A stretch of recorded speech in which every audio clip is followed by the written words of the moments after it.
This is Greater Media News.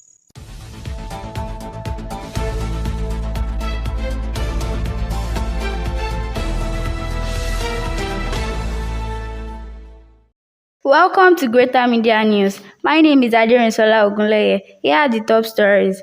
Nigeria's two main opposition leaders have joined a new political party to challenge President Bola Tinubu and his ruling party in the next election. According to the BBC, Atiku Abubakar and Peter Obi have chosen the African Democratic Congress (ADC) as their new political home after breaking away from their respective parties, the People's Democratic Party (PDP) and the Labour Party (LP). This is one of the biggest shake-ups in Nigeria politics since the end of military rule in 1999.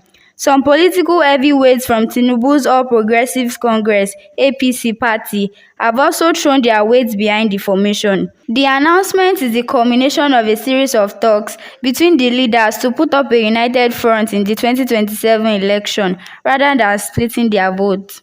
Minister of the Federal Capital Territory (FCT) and former governor of Rivers State, Nyesom Wike, has launched a scathing rebuttal against his predecessor, Rotimi Amechi, declaring that the ex-transport minister lacks the political direction and integrity required to earn respect or claim any seniority over him. The FCT minister's comment came in direct response to Amechi's claims on the same program a day earlier, where the former minister said he did not understand why Wike had shown him disrespect, despite being older and having groomed him in politics. But Wike fired back, insisting that respect is not a product of age or position, but of character. Owolabi Salis, a politician and lawyer, has become the first Nigerian to travel to space. Salis was aboard the Blue Origin's NS-33 mission, which took off from West Texas on Sunday, June 29. Salis has previously entered the history books as the first Black African to travel to both the Arctic and the Antarctic in the same season. The Senate has given conditions for the reinstatement of Senator Natasha Akpoti-Uduaghan after a federal high court in Abuja nullified the 6-month suspension handed down on her by the Senate.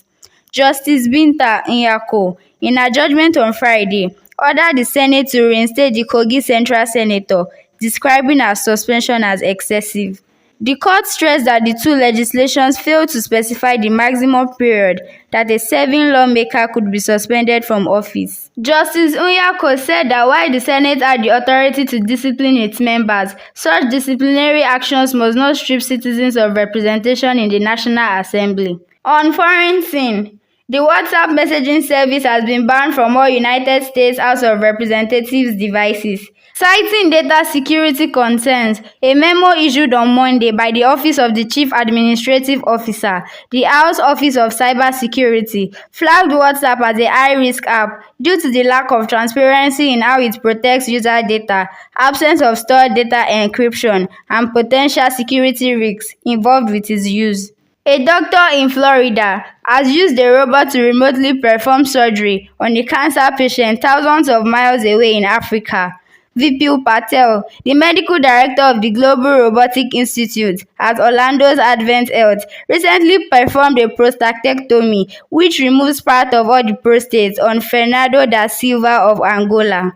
Dr. Patel was performing the surgery 7,000 miles away in Orlando, Florida, while his surgical team was in the operating room in Angola and prepared for any potential issues. Da Silva was the first patient in a human clinical trial approved by the Food and Drug Administration to test this technology. It's time for entertainment and sports news. Jubilee Marcus is standing by in our other studio. Good morning, Jubilee. Good morning, Aderinsola. Now on entertainment scene. The plan for Aderinsola Town is to become a mega city. The digital king is on track.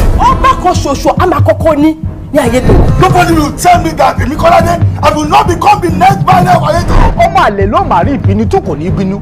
Ọmọ àlè ló máa bẹ̀ tí kò ní gbà. Ọmọ àlè ló máa rí ìbínú tí kò ní bínú. Wáyé look me high bottle high. Ọ̀nà tí kò lè ṣe. I told this man we needed to hire armed security, but he kept saying, "Come on, baby, wa." So don't say, what if baby wa?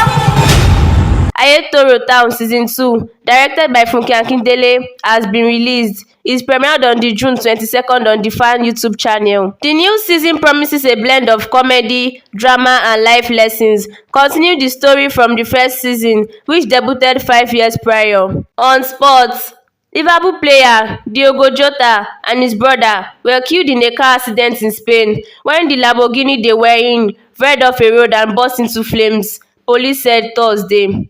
The Spanish civil guard confirmed to the Associated Press that the 28-year-old Jota and his 25-year-old brother, Andrew Silva, were found dead near the northwestern city of Zamora. Jota's death comes week after he married youth Cordiso while on vacation from a long season. Nigerian football was thrown into mourning again on Thursday following the death of former Super Eagles goalkeeper and 1994 AFCON winner Peter Rufai, who passed on at the age of 61.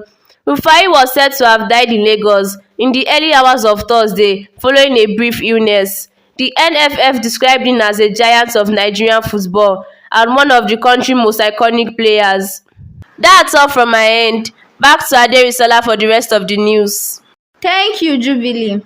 And that ends this week's news production. On behalf of the entire Greater Media crew, I wish you all a wonderful week. I still remain Aderinsola Ogunleye. No press, no information.